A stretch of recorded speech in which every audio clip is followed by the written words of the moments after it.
The mahogany conference room on the 42nd floor of Sterling & Hayes law firm smelled of expensive leather and older money. Aaliyah Brooks pushed her cleaning cart silently along the wall, eyes down, trying to become invisible, as she always did when the powerful gathered. "This clause is non-negotiable," Attorney Richard Sterling declared, his manicured finger stabbing the contract.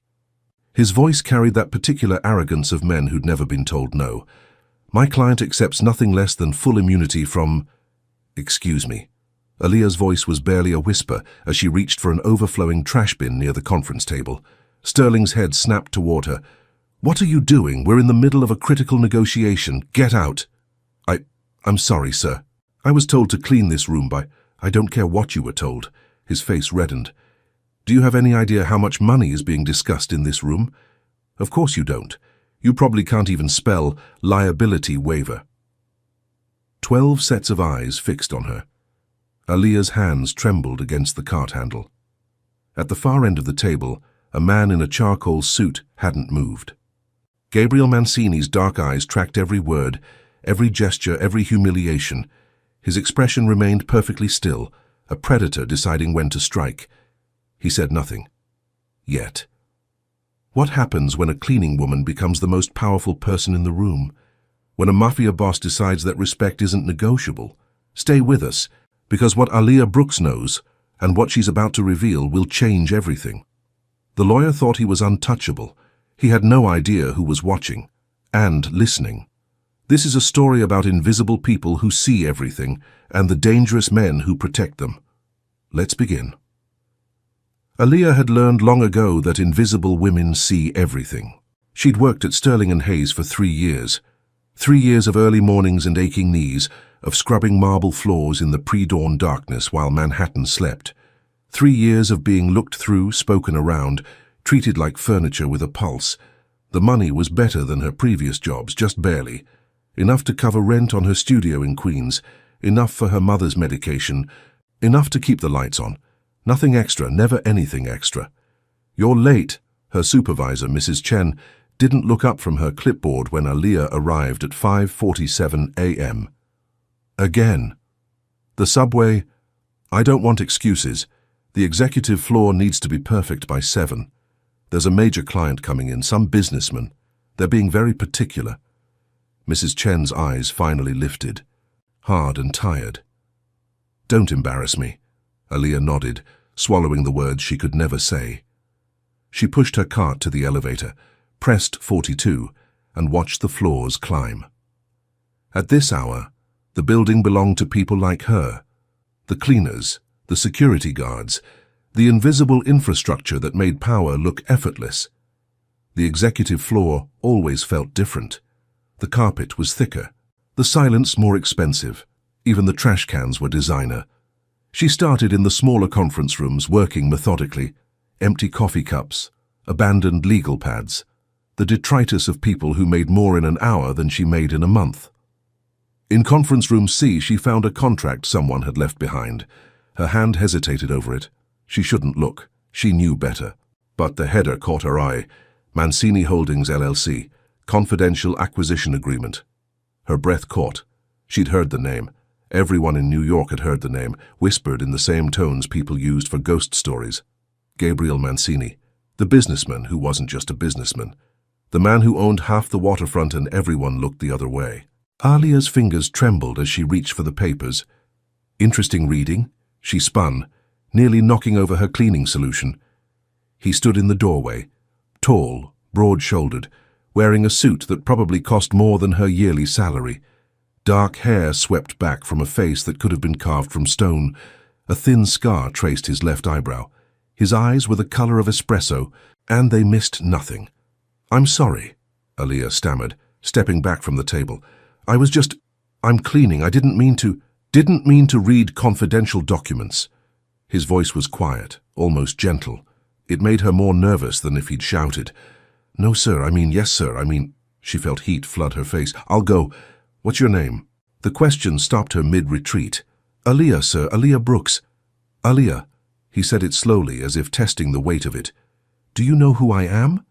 She nodded, not trusting her voice. "And yet you're not running."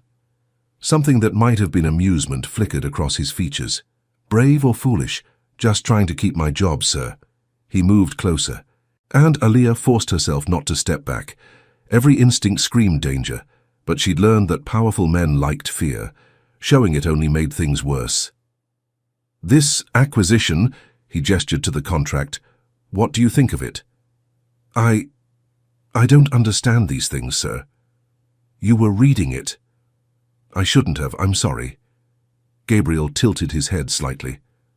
"The clause on page 7. Section 4B, did you get that far?" Against every ounce of common sense, Aaliyah glanced at the papers. Her eyes found the section automatically. She'd always been good with words, with patterns. Her teachers had once said she should go to college. That was before her father died, before medical bills, before reality crushed dreams into dust. "I don't—" "Read it," he said, "not a request." Her hand shook as she picked up the page. "In the event of regulatory oversight, all liability transfers to subsidiary entities established in jurisdictions with favorable—" She stopped, her brow furrowing. "This doesn't make sense." "Why not?"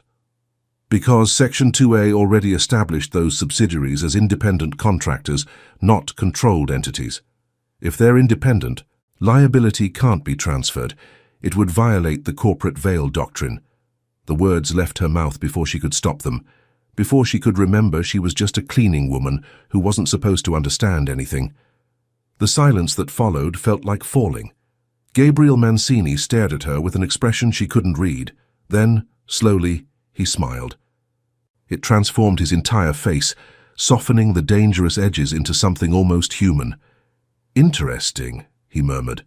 "Very interesting. I should go." Aaliyah set the papers down carefully, as if they might explode. "I'm sorry for— Be here at 3 o'clock this afternoon, conference room A. Sir, they're going to try to force that clause through. I want you there." "I'm just— 3 o'clock, Miss Brooks." He moved past her toward the door, then paused. "And Aaliyah, wear something clean, not the uniform." He was gone before she could respond, leaving her alone in the conference room with a racing heart and the creeping certainty that her invisible life had just become very, very visible. The rest of her shift passed in a blur. "Mrs. Chen yelled at her twice for missing spots she'd never missed before. Her mind kept circling back to those dark eyes, that quiet voice, the way he'd looked at her like she was actually there. At 2:30, Aaliyah stood in the employee bathroom staring at her reflection. She'd changed out of her uniform into the only nice outfit she owned, a simple navy dress she'd bought at a thrift store for her mother's birthday dinner. It was plain, modest, nothing special. It would have to be enough. Her hands wouldn't stop shaking. At 2:58, she stepped off the elevator onto the executive floor. The receptionist looked up, startled. "Can I help you?" Aaliyah swallowed. "I'm here for the meeting in conference room A." The receptionist's perfectly shaped eyebrows rose. "You must be mistaken. That meeting is—" "She's expected." Aaliyah turned to find a man in a black suit standing behind her. He had the build of someone who hurt people professionally, and the eyes to match, but he gestured politely toward the conference room. "Mr. Mancini is waiting." The walk down that hallway was the longest of her life. What Aaliyah didn't know was that Gabriel Mancini never did anything without reason. What she didn't know was that he'd spent the morning having that contract investigated, and discovered she was right. What she didn't know was that Richard Sterling had been trying to hide that flaw for weeks, hoping no one would notice. And what she definitely didn't know was that Gabriel had already decided. Anyone smart enough to see what million-dollar lawyers missed was someone worth protecting. The question was no longer if he'd intervene. The question was how publicly he'd destroy the man who'd humiliated her. The answer was waiting in conference room A. The conference room fell silent when Aaliyah entered. 12 men in expensive suits turned to stare. Richard Sterling sat at the head of the table, his expression cycling through confusion, recognition, and finally, contempt. "What is this?" He looked at Gabriel, who sat calmly at the opposite end. "Is this some kind of joke?" "Ms. Brooks," Gabriel said, his voice cutting through the tension like a blade. "Please, sit." There was an empty chair beside him. Aaliyah's legs felt like water as she crossed the room. Every eye tracked her movement. She could feel their judgment, their disbelief, their barely concealed disgust that someone like her dared to breathe the same air. "Mr. Mancini," Sterling's voice dripped false patience. "I don't know what game you're playing, but we have serious business to conduct. Perhaps your tower assistant could wait outside." Ms. Brooks stays. The temperature in the room dropped 10 degrees. Sterling's jaw tightened. "This is highly irregular. We're discussing sensitive legal matters. Confidential information. Surely you don't expect—" "I expect," Gabriel interrupted, his tone still quiet, but carrying an edge that made grown men shift in their seats, "to conduct business with people who understand what they're signing. Ms. Brooks has proven herself more perceptive than some attorneys in this room. She stays." Aaliyah wanted to disappear, wanted to run, wanted to be anywhere but here, trapped between Sterling's fury and Gabriel's inexplicable protection. "Fine." Sterling smiled, but it didn't reach his eyes, though I doubt she'll understand much. No offense, sweetheart, but corporate law isn't exactly accessible to everyone. The condescension hit like a slap. Aaliyah's nails dug into her palms under the table. "Shall we continue?" Sterling directed his attention back to Gabriel. "As I was saying this morning before we were interrupted," his eyes flicked to Aaliyah, "Section 4B is non-negotiable. My client requires full liability protection, and this clause ensures—" "It ensures nothing," Aaliyah heard herself say. The room went silent. Sterling turned slowly. "Excuse me?" Her heart hammered against her ribs. She shouldn't have spoken. She should have stayed quiet. Invisible. Safe. But something in Gabriel's steady presence beside her made her brave. Or reckless. The line felt very thin. "The clause doesn't work," she continued, her voice steadier now. "Section 2A already established the subsidiaries as independent contractors. You can't transfer liability to entities you've legally declared have no connection to the parent company. Any first-year law student would catch it in court." Sterling's face turned the color of raw meat. "I don't know what you think you read while you were emptying trash cans, but she's right." Every head swiveled toward the man beside Sterling, an older attorney with silver hair and kind eyes. James Morrison, according to his nameplate. He was studying the contract with a frown. "Christ," Morrison muttered. "She's absolutely right. Richard, this whole section is contradictory. How did we miss this?" "We didn't miss anything," Sterling snapped. "This is a complex negotiation with multiple—" "It's a fatal flaw." Gabriel's voice cut through the bluster like a knife through silk. He leaned back in his chair, perfectly relaxed, perfectly dangerous. "The question is, did you miss it, Mr. Sterling, or were you counting on me missing it? That's ridiculous. I would never— Because if you were trying to slip a faulty clause past me," Gabriel continued as if Sterling hadn't spoken, "knowing it would expose my business to regulatory scrutiny down the line." He let the sentence hang. The silence was deafening. Sterling's eyes darted around the room, looking for support, finding none. "This is— Someone obviously made an error in drafting. We can revise." "No," Gabriel said simply. "We can't. Mr. Mancini, surely we can—" "I don't do business with people who try to cheat me, Mr. Sterling." Gabriel stood, buttoning his suit jacket with precise movements, or with people who treat others as if they're invisible. "Ms. Brooks saw in 30 seconds what you hoped I'd never notice. That tells me everything I need to know about your integrity." "You can't be serious." Panic crept into Sterling's voice.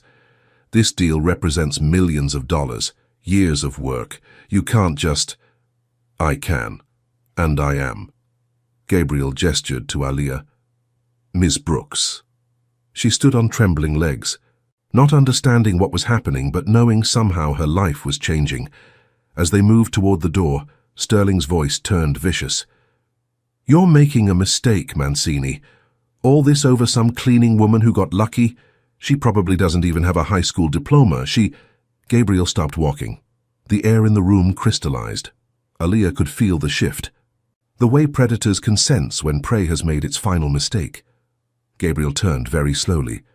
"Mr. Sterling," he said, his voice soft as velvet and twice as dangerous, "I suggest you choose your next words very, very carefully. But Sterling was too angry, too humiliated, too stupid to recognize the warning. What, am I supposed to be impressed by your charity case? We all know what this is really about. Powerful man, pretty girl, tale as old as... The slap echoed through the room. Except it wasn't a slap. Gabriel hadn't moved. One of his men, the same one who'd escorted Aaliyah upstairs, had placed a folder on the table in front of Sterling with such force it sounded like a gunshot. "Open it," Gabriel said. Sterling's hands shook as he opened the folder. His face went white. "That's a complete dossier on Sterling and Hayes' billing practices for the past 5 years, Gabriel explained conversationally. Fascinating reading. Clients billed for hours never worked, fabricated expenses, cases settled without client knowledge while you continued charging trial prep fees. Should I go on? You can't, this is privileged. It's over, Richard. James Morrison stood, his expression disgusted. I'm calling an emergency partner meeting. As of now, you're suspended pending investigation. You can't do this, Sterling's voice broke. James, we've been partners for 20 years. And in those 20 years, I never thought you'd be stupid enough to try to scam a Mancini. Morrison looked at Gabriel with something between respect and fear. I apologize, Mr. Mancini. This firm will conduct a full internal review. Any clients affected will be compensated. Gabriel nodded once. Then he did something unexpected. He looked at Aaliyah and offered his hand, not to shake, to escort. Shall we? He said simply. Aaliyah placed her hand in his, her calloused cleaner's hand in the hand of a man who controlled empires, and let him lead her from the room. Behind them, Richard Sterling's world collapsed in whispered urgency and career-ending silence. In the elevator, Gabriel finally released her hand. Aaliyah realized she'd been holding her breath. Why did you do that? The words tumbled out. You didn't have to. I'm no one. I'm just... You're someone who saw the truth when everyone else was blind, Gabriel said. You're someone who spoke up when it would have been safer to stay quiet. That's not no one, Aaliyah. That's rare. The elevator doors opened to the lobby. Aaliyah expected him to walk away, to return to his world while she returned to hers. Instead, Gabriel turned to her. I'd like to offer you a position. What? I need someone who sees details others miss, someone who understands legal language but hasn't been corrupted by the system. His dark eyes held hers. Someone I can trust. You don't even know me. I know you're smart enough to catch what Sterling's entire legal team missed. I know you're brave enough to speak truth to power. I know you work 3 jobs to take care of your mother. At her shocked expression, he added, I make it my business to know about people who interest me. This is crazy. I clean floors. You did. Past tense. Gabriel pulled out a business card, placed it in her hand. Think about it. Call me tomorrow. He walked away, his security detail materializing from nowhere to surround him. Aaliyah stood in the lobby, her uniform in a bag, her life in pieces, his card burning in her palm. Above her, on the 42nd floor, Richard Sterling was learning that some people can't be humiliated without consequences. And somewhere in Manhattan, Gabriel Mancini smiled. Aaliyah Brooks had gone to work that morning, invisible. She would never be invisible again. The question was, did she want Gabriel Mancini's protection? Or was she trading one kind of danger for another? Because men like Gabriel Mancini didn't give gifts without strings, and the strings attached to a mafia boss might be gilded, but they were still chains. Tomorrow she'd have to decide. Tonight, she'd have to explain to her mother why she'd been fired, and why that might be the best thing that ever happened. If she survived, what came next? Aaliyah didn't sleep that night. She sat at her tiny kitchen table in her queen's studio, Gabriel's card in front of her, her phone beside it. The numbers seemed to glow in the darkness. Her mother's medication bottles lined the counter, a monthly reminder of why invisible was safer than visible, why steady paychecks mattered more than pride. Mrs. Chen had called at 6 p.m. Don't come back, she'd said, her voice tight. Mr. Sterling made it clear you're done. 3 years gone in an afternoon. Aaliyah had $200 in her account. Rent was due in 12 days. At 2 a.m. she finally picked up the phone. The address Gabriel's assistant provided wasn't what she expected.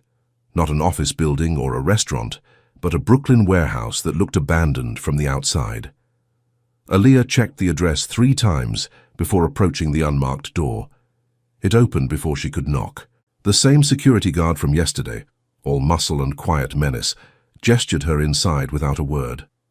The interior was stunning: exposed brick, modern furniture, floor-to-ceiling windows overlooking the East River. This was where power lived when it didn't need to prove anything. Gabriel stood by the windows, phone to his ear, speaking rapid Italian. He saw her and held up one finger. Wait. Aaliyah had never felt more out of place in her life. When he ended the call, he turned with that same unsettling focus he'd had in the conference room. "You came." "I need the job," she said honestly. "I can't afford pride." "Good. Pride gets people killed." He gestured to a leather couch. "Sit. Coffee?" "I don't understand what you want from me." Gabriel poured 2 cups from an expensive machine, handed her one. Their fingers brushed. Aaliyah tried to ignore the electricity of that small contact. "I want exactly what I said. Someone who sees details, someone who thinks." He sat across from her, not too close but not distant. "My business interests are complicated. I need people I can trust to tell me the truth, not what they think I want to hear. Truth." "Your business interests," Aaliyah repeated carefully. "Are they legal?" The question hung between them. Gabriel's lips curved, not quite a smile. "Some of them." At least he was honest. "I have hotels, restaurants, import-export companies," he continued. "All legitimate. All requiring legal oversight, contract review, compliance monitoring. That's what I'm offering you. Review documents, attend meetings, tell me what I'm actually signing. I'm not a lawyer. No, you're better. You're not trained to see what benefits your billable hours. You're trained to see what's real." He leaned forward slightly. "I'll pay you twice what Sterling did. Health insurance for you and your mother. And no one, and I mean no one, will ever treat you as invisible again. It was too good, too much." "What's the catch?" "The catch," Gabriel said slowly, "is that you'll see things, hear things, meet people that might frighten you. You'll have to decide if you can live with the gray areas. And if I can't, then you walk away, no consequences. My word." Aaliyah studied him, really looked at him. The scar above his eyebrow, the slight calluses on his knuckles that said he didn't just give orders, he executed them.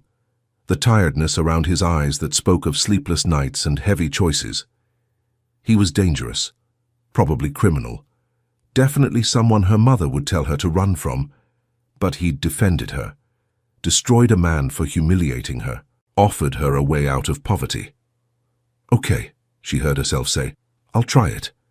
Something fierce and possessive flashed in Gabriel's eyes, there and gone so fast she almost missed it. "Good." He stood, all business now.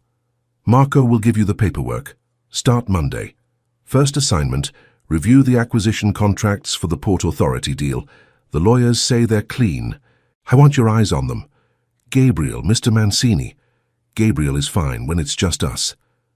The intimacy of that nearly stopped her heart. Why me? The question that had been burning since yesterday finally escaped. Really? Why? He was quiet for a long moment, studying her with those impossibly dark eyes. "Because when I walked into that conference room this morning," he finally said, "and heard Sterling talking to you like you were nothing, I saw someone I used to be, before the power, before the money, when people looked through me like I didn't exist." He moved closer, close enough that she could smell his cologne, expensive and subtle. "And I remembered what it felt like to have someone actually see me, really see me. You see details others miss, Aaliyah, and maybe, if I'm lucky, you'll see past what everyone thinks I am to what I actually am." "What are you?" "That," Gabriel said softly, "is what you'll have to decide." The first week was surreal. Aaliyah sat in meetings with men who looked at her with confusion, then irritation, then grudging respect when Gabriel made it clear she had his full authority. She reviewed contracts in an office that was bigger than her entire apartment. She ate lunch in restaurants where the menu had no prices, and she learned. Gabriel's empire was exactly what he'd said.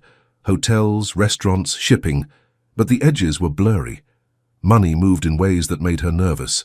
People showed up, had quiet conversations, and disappeared. Phone calls were taken in Italian, Russian, Chinese, always away from her, but the contracts were real, and they were often wrong. "This violates import regulations," she told him Friday afternoon, pointing to a clause in a shipping agreement. "The tariff codes don't match the declared cargo. If customs inspect, they won't. But if they do—" "Aaliyah," Gabriel looked up from his desk. "They won't. I promise you they won't. Because you paid someone to make sure they won't." His silence was answer enough. She should have been horrified, should have run, should have called her mother and apologized for making the worst decision of her life. Instead, she heard herself ask, "What's really in the shipment?" "Restaurant equipment. Exactly what the manifest says." "Then why—" "Because legitimate business is complicated when your last name is Mancini. When people hear my name, they assume the worst, so sometimes I have to pay for the privilege of running legal businesses. Welcome to my world." It was the first time she'd heard frustration in his voice, the first crack in his armor. "That's not fair," she said quietly. He laughed, a bitter sound. "Life isn't fair, Aaliyah. You of all people should know that." She thought of Richard Sterling, of years being invisible, of watching rich people waste money while her mother rationed medication. "Yeah," she agreed, "I should." That night, Gabriel asked her to dinner. Not for business. Just dinner. Aaliyah knew she should say no. Should keep boundaries. Should remember he was her boss and a criminal and dangerous in ways she was only beginning to understand. She said yes anyway. The restaurant was small, intimate, hidden in Little Italy. Gabriel knew the owner, of course he did. They were given a corner table away from windows, away from eyes. "Do you always sit with your back to the wall?" Aaliyah asked, noticing. "Always." He ordered in Italian, then translated for her. Old habit, hard to break. Must be exhausting, never relaxing. "It is." He studied her across candlelight. "Do you ever relax?" She thought about her life. 3 jobs, her mother's illness, bills that never stopped. "I don't remember how." "Then we're a matched pair." The food was incredible, the wine was better. And Gabriel. Gabriel was different here, softer. He told her about growing up poor in Brooklyn, about his father's restaurant, legitimate, struggling, crushed by competition and corruption. "He died thinking he was a failure," Gabriel said quietly, "never knowing I'd build what he couldn't, never seeing me succeed." "Would he be proud?" Aaliyah asked. "Of what you've become?" Gabriel's jaw tightened. "I don't know. I tell myself yes, but late at night." He met her eyes. "I'm not sure." The vulnerability in that admission stole her breath. "My father died too," she found herself sharing. "Heart attack, left us with nothing but medical debt. I was 16, had to drop out of school, work 3 jobs, watched my mother age 20 years in 2. She smiled sadly. "I used to dream about college, about being a lawyer. Stupid, right?" "It's not stupid." Gabriel's hand covered hers on the table. "It's not too late. I'm 26. No degree, no money, no time. You have me." The words hung between them, heavy with promise and danger in equal measure. "Gabriel, I'll pay for school. You can work part-time, study part-time. You're brilliant, Aaliyah. You deserve the chance you never got." Tears burned her eyes. "Why are you doing this?" "Because I can. Because you deserve it. Because—" He stopped, seeming to wrestle with something. "Because from the moment you spoke up in that conference room, you've been all I think about." Her heart stopped. "That's crazy," she whispered. "Probably." His thumb traced circles on her palm. "I'm not good at this, at feelings, at letting people close. It's dangerous in my world. But you, Aaliyah, you make me want to try anyway." She should run, should thank him politely and leave and never look back. Instead, she turned her hand, lacing her fingers through his. "I'm terrified," she admitted. "Good, so am I." They stayed that way, hands linked across the table, 2 people from different worlds acknowledging the impossible pull between them. Neither saw the camera flash from across the street. Neither knew that someone was already planning to use their connection against them. But Monday morning, they'd find out. Gabriel Mancini had built his empire on control, on keeping people at a distance, on never showing weakness. Dahlia Brooks had broken every rule without trying. She saw him, really saw him, past the reputation and the power, and that made her both the most precious thing in his world and the most vulnerable. Because enemies don't strike at the fortress, they strike at the cracks. And Gabriel had just revealed his biggest weakness. The only question was, how much would it cost him to protect her? And was Alia ready for the war that was coming? The envelope arrived Monday morning. Alia found it on her desk, unmarked, expensive paper, sealed with actual wax. Something about it made her skin crawl. Inside was a single photograph, her and Gabriel, from Friday night. Hands linked across the table, looking at each other like the rest of the world didn't exist. The angle was perfect, clearly taken by a professional, and written across the bottom in elegant script, "How much is silence worth?" Her hands shook so badly she dropped it. "Alia?" Marco appeared in her doorway, his expression darkening when he saw the photo. "Don't touch anything else, I'll get Mr. Mancini." Gabriel arrived within minutes, his face carved from stone when Marco showed him the photograph. He studied it in silence, his jaw working, a muscle ticking in his cheek. "Get Tony," he said quietly, "and start pulling security footage from Friday. 3-block radius around Il Piccolo." "Boss?" "Now." When they were alone, Gabriel turned to Alia. She'd never seen him like this. Rage held under surgical control, every movement precise, dangerous. "Are you all right?" The question surprised her. "Me, Gabriel, someone's threatening you, I'm fine." "They're threatening you." He moved closer, his hands gentle as they cupped her face. "Through you, they're threatening me. That's not the same thing." "I don't understand." "You will." He pulled out his phone, made a call. "Clear my schedule. All of it. And I want every man we have on this. Someone took this photo. Someone knows about Alia. I want names by noon." He hung up, turned back to her. "I need you to trust me." "I do. I need you to go somewhere safe, just for a few days while I handle this." Fear spiked cold in her chest. "Handle what, Gabriel? What's happening?" He was quiet for a long moment, then, "I have enemies, people who would hurt me if they could. But I'm protected. Too many layers, too much security, too public. So they look for weaknesses, for leverage. And I'm a weakness. You're everything." The words came out raw, honest. "Which makes you the most dangerous thing in my life." Alia stepped back, her mind racing. "This is insane. We had one dinner, we're not, aren't we?" The question stopped her cold. "I've been telling myself the same thing," Gabriel continued, "that you're just an employee, just someone smart who I happen to like. But that's a lie, Alia, and I think you know it." She did. God help her, she did. "I can't," her voice broke. "I can't be the reason you get hurt. I can't be someone's target. I don't know how to live like that." "Then learn." He moved closer. Not touching, but close enough she could feel his heat. "Or walk away right now. I'll make sure you're protected, that you're taken care of financially. But if you stay, you need to understand. My world is dangerous.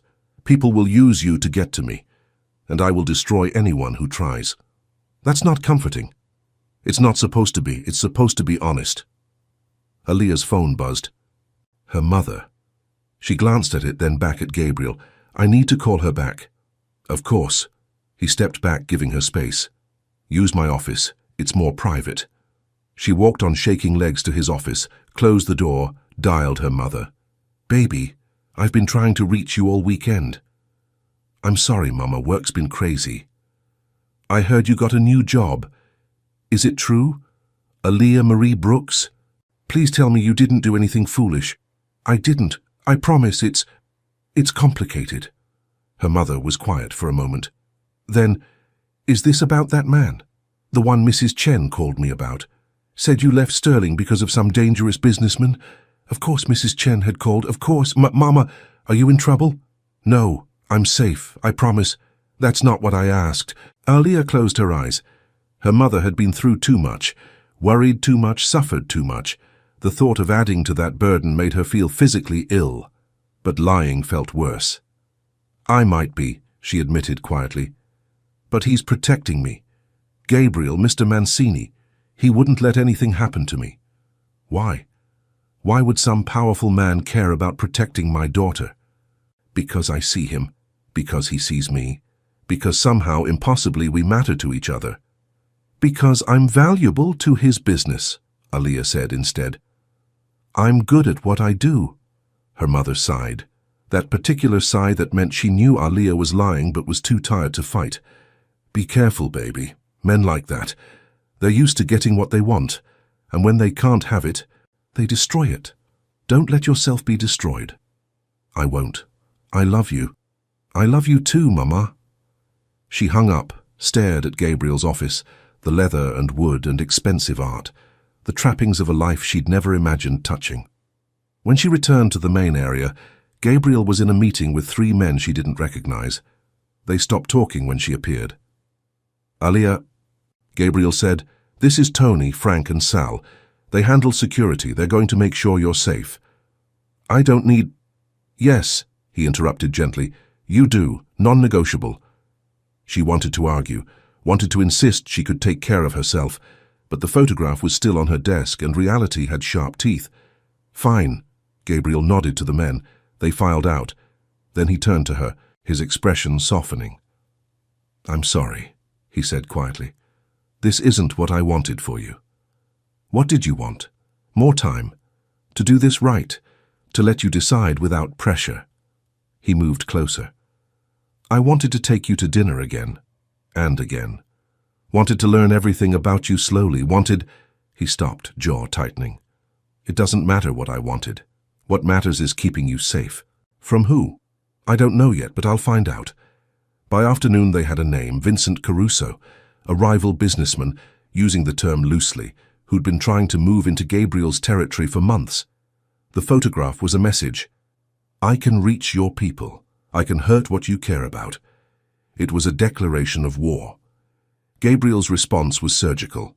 Within 24 hours, Caruso's main distribution center was shut down by a surprise health inspection. His liquor license for his flagship restaurant was mysteriously revoked. 3 of his biggest investors pulled out, citing concerns about business practices. No violence, no bodies, just the systematic dismantling of a man's empire through legal channels that Gabriel controlled without ever showing his hand. Aaliyah watched it happen from Gabriel's office, simultaneously awed and terrified. "This is what you do," she said quietly, "when someone threatens you." "Yes. It's effective. It's necessary." He looked at her, his expression unreadable. "Does it frighten you?"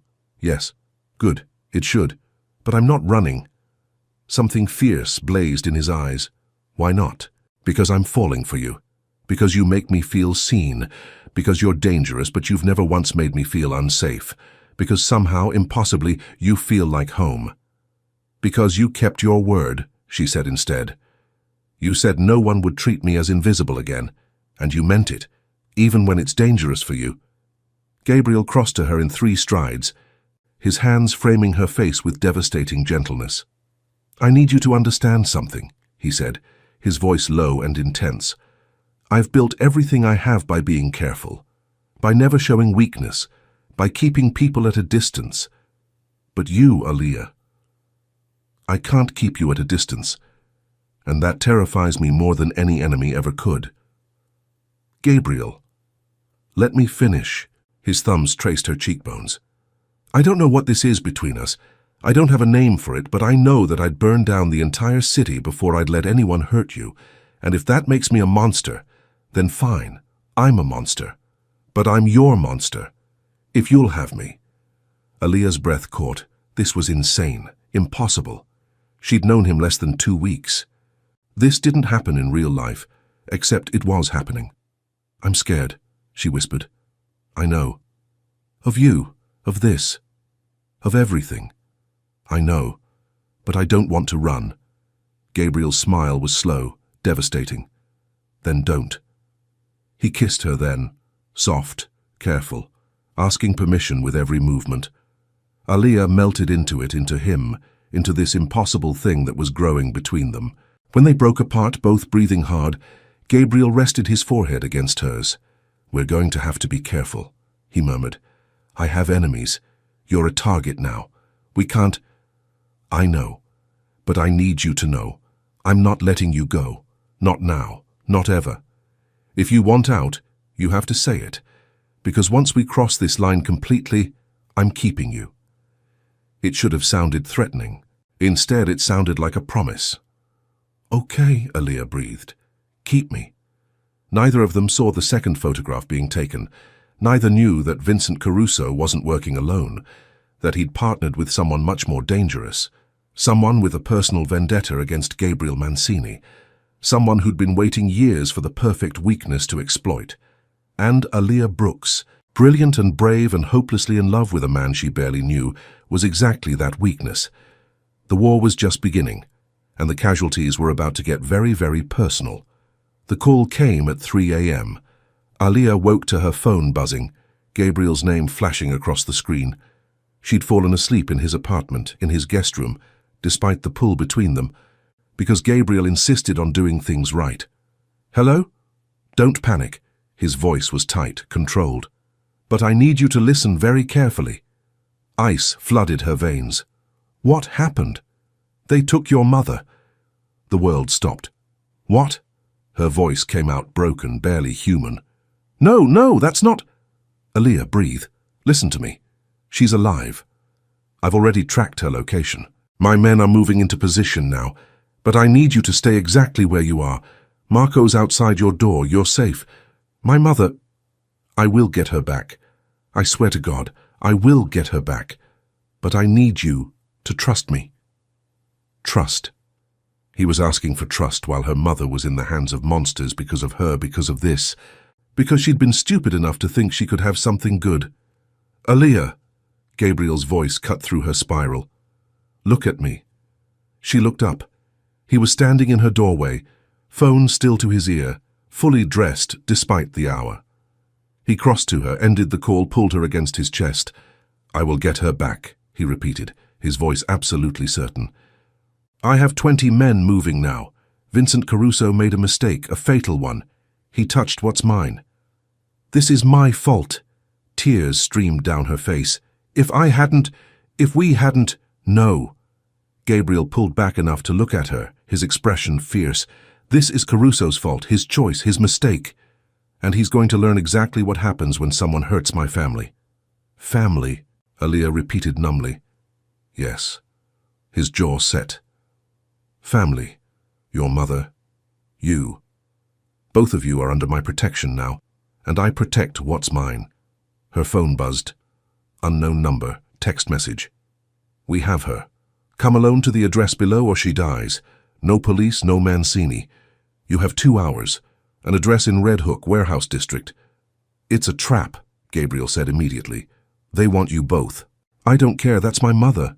I know, which is why I'm not letting you go alone. They said—" "I don't care what they said." He pulled out his phone, rapid-fire texts. "We're going. Together. With enough firepower to level the building if necessary. But Aaliyah," he cupped her face, "you stay in the car no matter what happens, no matter what you see or hear. You stay in the car. Promise me." "Gabriel, promise me." She'd never heard that tone from him. Not commanding, not asking, begging. "I promise," she whispered. The warehouse was exactly the kind of place people disappeared. Aaliyah sat in the back of Gabriel's armored Mercedes, Marco beside her, watching Gabriel and 6 of his men approach the building. No guns visible, but she knew they were armed. Gabriel had explained the plan 3 times, making sure she understood her role. Stay hidden, stay safe, wait for the signal. But that was her mother in there. The front door opened. Gabriel walked in alone, hands visible, posture relaxed, confident. Like he was walking into a business meeting, not a trap. 5 minutes passed, 10, 15. Aaliyah's nails drew blood from her palms. Then, gunshots. Not the movie kind, brief, clean. These were chaotic, overlapping, terrifying. Marco's hand clamped on her shoulder when she reached for the door. Boss said stay. That's my mother, and he'll get her, but not if you're a target too. More shots. Then silence. Horrible, endless silence. Then Gabriel appeared in the doorway. He was carrying her mother. Alia was out of the car before Marco could stop her, running across broken pavement sobbing. Her mother was alive, unconscious but alive. Gabriel handed her carefully to one of his men, turned to Alia. She's okay. Drugged but okay. No injuries. And Caruso. Gabriel's expression went cold. Won't be a problem anymore. She should ask, should demand details, should care about what won't be a problem meant. She didn't. Thank you, she breathed. Thank you, thank you. He pulled her close, his heart hammering against her ear. Always. For you. Always. The hospital was private, exclusive, the kind where patient privacy was guaranteed and questions weren't asked. Alia's mother woke 6 hours later, groggy and confused. When she saw Gabriel standing guard at the door, she went very still. You're the one, she said quietly. The one who's got my daughter in danger. Yes, Gabriel said simply, and the one who pulled her out of it. This time.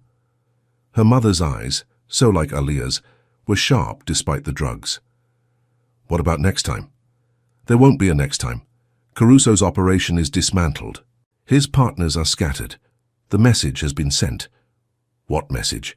That Alia Brooks is untouchable. That her family is untouchable. That anyone who even thinks about hurting her will cease to exist. He said it calmly, matter-of-factly, like he was discussing the weather. Alia's mother studied him for a long moment. Then, you love her. It wasn't a question. Gabriel's eyes found Alia's across the room. Yes. Does she love you? Alia stepped forward, took her mother's hand. Yes, Mama, I do. This is crazy. You barely know each other. I know. Alia smiled through tears. It's completely crazy. He's dangerous. I know that too. But he protected you. Both of us. Her mother looked at Gabriel again. Why? Because I can't exist in a world where she's not safe, Gabriel said simply. Because she sees me, really sees me, and somehow still chooses to stay. Because she's brilliant and brave and everything good I never thought I could have. Because... He moved closer to the bed, his posture respectful. Because I love your daughter, Mrs. Brooks. And if you give me your blessing, I'd like to keep loving her for the rest of my life. The room went silent. Alia couldn't breathe. That's a proposal, her mother said slowly. That's a promise. Gabriel turned to Alia. I'm not good with romance, with pretty words. I'm better with actions, protection, providing. But if you'll have me, Alia, I swear I'll spend every day trying to deserve you. Tears streamed down Alia's face. You already do. Is that a yes? That's a hell yes. He kissed her then, in front of her mother, in front of God and witnesses, claiming her completely. When they broke apart, her mother was crying too. Take care of my baby, she said to Gabriel. With my life, he promised. 6 months later, the Sterling and Hayes law firm had new management. James Morrison had cleaned house, installed ethical oversight, and personally called Alia to apologize. Richard Sterling was working as a public defender in Newark. The fall from grace had been spectacular and public, exactly as intended. Alia was enrolled at Columbia Law School part-time, fully funded. She still worked for Gabriel because she was brilliant at it and because they made a hell of a team. And she wore his ring. The engagement party was small, intimate, held at Il Piccolo, where they'd had their first real date. Alia wore a dress that cost more than her old apartment, but she still felt like herself. Gabriel made sure of that. Happy? He murmured, pulling her close as they swayed to soft music. Deliriously. No regrets. Only one. She pulled back to look at him. That I didn't speak up in that conference room sooner. Gabriel laughed, that rare, genuine sound she'd learned to treasure. You spoke up exactly when you were supposed to. Destiny and coincidence, remember? You don't believe in that. I didn't. He kissed her softly. You changed my mind. You changed everything." Across the room, her mother watched them with tears in her eyes. Happy tears, healing tears. James Morrison raised a glass in Aaliyah's direction, respect and gratitude clear in his expression. And somewhere in Newark, Richard Sterling got the bill for his court-mandated ethics training and thought about the cleaning woman who'd destroyed his life with 7 words. "This clause is non-negotiable." Except it wasn't. Nothing was. Not when Aaliyah Brooks decided to speak, and when a Mafia boss decided to listen. 1 year later, the press conference was carefully orchestrated. Gabriel Mancini, legitimate businessman and philanthropist, announcing a new scholarship fund for underprivileged students pursuing legal education. Beside him stood his wife, Aaliyah Brooks Mancini, first-year law student and the fund's namesake. Cameras flashed, reporters shouted questions. Gabriel answered smoothly, professionally, every inch the respectable entrepreneur. No one mentioned his past. No one dared. But in the audience, people who knew, really knew, watched with understanding. This was Gabriel Mancini's declaration: "Touch what's mine, and I'll destroy you legally, publicly, and completely. Hurt those who can't defend themselves, and face consequences." The scholarship would help hundreds, would change lives, would honor the woman who'd changed his. After the conference, in the car heading home, Aaliyah rested her head on Gabriel's shoulder. "You're going soft," she teased. "Only for you." "Liar. You love this. Making a difference." He was quiet for a moment. Then, "My father would be proud, I think." Finally. "He would be." Aaliyah laced her fingers through his. "I'm proud. You make me want to be better." "You already are." "Because of you." She smiled. "We're good for each other." Understatement of the century. The car pulled up to their brownstone, beautiful, secure home. Gabriel helped her out, his hand never leaving hers. Inside, safety. Inside, love. Inside, the life they'd built from humiliation and danger and impossible odds. "Hey," Aaliyah said as they reached the door. "Yeah? Thank you for seeing me, for defending me, for choosing me." Gabriel cupped her face, his touch reverent. "Always. For you, always." He kissed her as the sun set over Brooklyn, 2 people from different worlds who'd found each other in a conference room and refused to let go. The cleaning woman who spoke truth to power, the Mafia boss who learned to listen, and the love that changed everything. The end.